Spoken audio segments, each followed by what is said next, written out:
So I just wanted to take a quick second to dedicate this video to Billy Chaser of the Game Chasers. I didn't know Billy, but he was a huge staple in the YouTube and retro gaming community. And even though I didn't meet him ever or didn't know him, I wasn't his friend. He actually had an impact on my life, and I literally started my channel because of guys like him.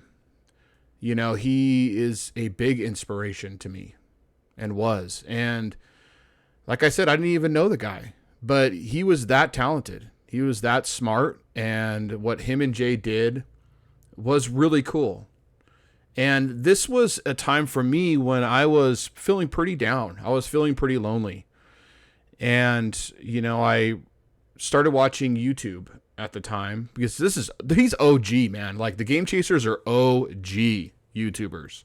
This is the beginning of like retro game collecting on YouTube. And because I was watching those guys and channels like Retro Liberty and Pixel Game Squad and those guys, like it inspired me to want to play video games again, especially going back to the classics on the NES and the Super Nintendo. And we're about right around the same age, I'm 47 years old, so they're kind of from my generation. And, I gravitated towards that. I was like, man, these guys are cool. We're about the same age. Video games don't have to be nerdy, that kind of thing. And it really helped me get out of this funk I was in my life. And, I, right around the same time I met my current wife and we had a baby and things were like looking up, like they really were. And they've gotten better over the years, really.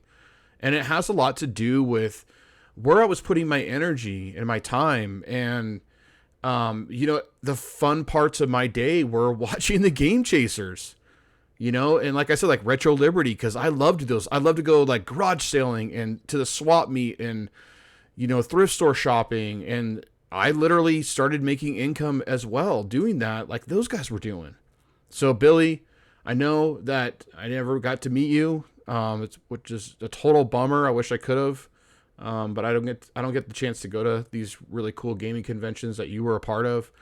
But you'll be missed, man. You'll be missed from a guy who lives out in the middle of nowhere and literally is your fan.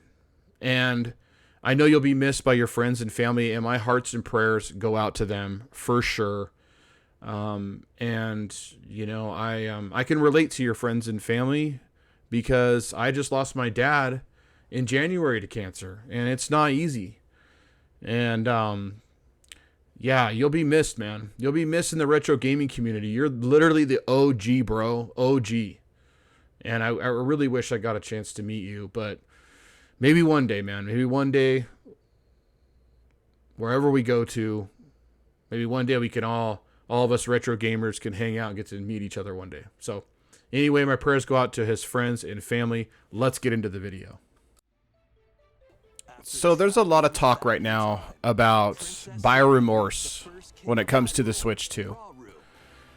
And I thought it would be fun to make a video about this because I think it's an interesting topic. I think that I might be feeling it a little bit as well, and I'm a pretty, huge Nintendo fan. But I also am gonna be patient. So let's just get into it and my feelings. Let's go back to the Switch 1, because the Switch 1 literally changed everything for Nintendo. Such a huge hit, amazing console. It did things that we've never seen in gaming before, right? Hybrid, take it on the go, all these huge titles you could take. It wasn't their typical portable. It was actually a pretty powerful handheld that you could take with you on the go, and then it just changed everything. And the launch of the Switch 1 was pretty darn good. I mean, Breath of the Wild was something I put hundreds of hours into. One of the most amazing games ever created, and then soon after that we got Mario Odyssey, a brand new 3D Mario game that changed everything as well. Coming off the heels of like Mario Galaxy 2, Mario Odyssey was amazing. And so Nintendo had these hit after hit after hit after hit with the Switch 1, and then being able to perform these third-party titles that like Doom 2016 or Doom Eternal, those are just a couple examples that were really impressive, ports over to the Nintendo Switch 1. But I think now gamers are like, okay, we've had enough of the Switch 1. It's time to move on to the Switch 2. And the technology is there, but where are the heavy hitters, right? I know right around the corner, at the end of the year, we're going to get Metroid Prime 4 Beyond. We're getting a new Hyrule Warriors at the beginning of next year. There's some big hits coming. The new Fire Emblem's coming at the beginning of next year. But it's still a weird launch. It kind of reminds me, and I know this is crazy to say, but it kind of reminds me of the GameCube launch. Because, at the time, I remember the GameCube launch vividly, and I didn't really care to pick one up right away. And that was weird to have that feeling about a Nintendo console, because I wanted to get the new Nintendo console right away every time the new one would launch. I vividly remember getting the Super Nintendo on launch day, and the N64, and all the new handhelds. And when the GameCube there was no like 3D Mario at launch, I was like, I didn't really care. I went way of the Xbox, and started playing my Xbox a lot. And then finally down the road, there was some good games that launched on the GameCube. And now it's like one of the, greatest consoles considered in retro gamers, like library is the GameCube. So maybe that's what the Switch 2 launch is that it's just something that it's going to be a rocky start, but maybe it'll, pick up. And there's some great games on the Switch 2. Don't get me wrong. I like Mario Kart World. I've been playing Cyberpunk, Street Fighter 6, the new Star Wars Outlaws. Well, it's not new, but the new port for Switch 2 plays great on there. And there's some great games coming, like I mentioned, Metroid Prime 4 Beyond. But where's the new Zelda? Maybe Nintendo should have waited to launch Tears of the Kingdom on the Switch 2. I know that would have been a pretty large gap in between, but, we've seen larger gaps in between Zelda games. So I think that might have been something I would have suggested if I worked at Nintendo. But anyway, and, the Switch 2 is just a Switch Pro. You know what I mean? It's the same design. It's got more power, but it's literally just about the same thing. It's a docking hybrid console. And so, it performs well. When it performs well. But, there's still games being launched on the Switch 1 and the Switch 2, and sometimes we're only going to get the Switch 1 version on the Switch 2. And I think a lot of us that have invested in the Switch 2 are kind of bummed about that. I don't want to buy the new Sonic racing game and only be able to play the Switch 1 version. And I know there's going to be a Switch 2 version at the end of the year, but dude, Sega, what are you doing? You should launch that day and date with the rest of them. It's just, why? Because the development kits didn't get to you in time, or I don't know. I tried the Sonic Crossroads, or I think that's what it's called, last night. I tried the demo, the Switch 1 version on the Switch 2, and I didn't really care for it. I was like, this sucks, dude. This looks terrible. This looks like last gen, for sure. It looks worse than a 360 game. I don't know. In my opinion, I don't know. The experience I got was terrible. So those are the kind of things I think are, putting a bad taste in a lot of Switch 2 gamers' mouths, is games like that aren't going to have a Switch 2 version. But I think Nintendo, I know there's a huge, player base with the Switch 1, but I think Nintendo kind of needs to put it on the back burner, and third-party developers need to put Switch 1 on the back burner, because we want the Switch 2 versions, I want Nintendo to focus everything on Switch 2, and they are, but why? Why are these third parties still launching Switch 1 games? And I have a massive Switch 1 collection, and it's great that some of these games are getting updated and upgraded, right? But I'm ready to move on. It's been long enough with the Switch 1. I'm ready to move on.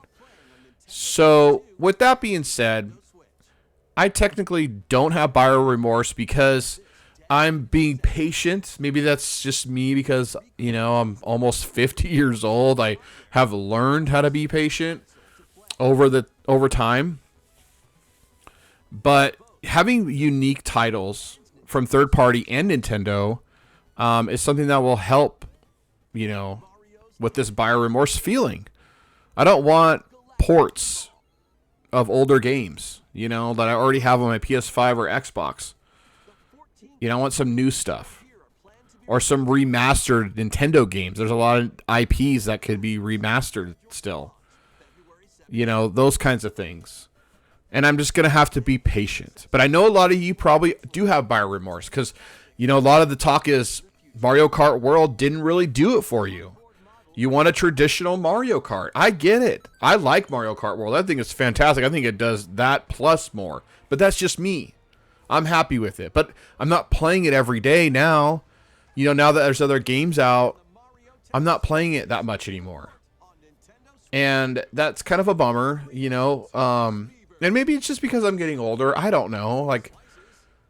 My kids don't even care to even ask me to play the game with them. So, yeah, I don't have buyer remorse, but I definitely invested a lot into this new console, and I want Nintendo and third parties to provide. So I'm just going to have to be patient. Maybe we'll address this a year from now and talk about it and see where we're at. And maybe it's a whole totally different story. Maybe there will be buyer remorse a year from now. Or maybe there won't be. Maybe there'll be the greatest 3D Mario game ever created or the greatest new Zelda game ever created, because those are the kind of the games that I like to play on Nintendo consoles. Now, Nintendo is a very unique company, and they definitely have really unique IPs compared to everybody else. So that's what kind of keeps me going back to Nintendo. Don't get me wrong, I love playing games on the PS5 and the Xbox, but they've kind of mismatched everything together now. They're not really, they don't have an identity anymore. I think Xbox has totally lost their identity by putting their Xbox brand on everything, phones, and this new handheld coming out that they're not even developing. They just are kind of collabing with. That's not something that I want to invest into because it's not Xbox creating it. It's Asus creating it, and then Xbox is just collabing with them. PlayStation, I think, could still bring something to the table that's unique and that's Sony PlayStation branded, but they got to, prove themselves. And then as far as the Nintendo Switch 2 goes, they kind of are in the same boat. You got to prove yourself. You got to show us why we bought the Switch 2. But anyways, guys, thank you so much for watching this video. If you guys are new here, please hit that subscribe button. And if you like this video, please give it a thumbs up. And let me know down in the comments below if you're having buyer remorse. If you're feeling this $500 console was a waste of money. I would love to hear from you. Thank you guys for watching, and I'll see you on the next one. Bye.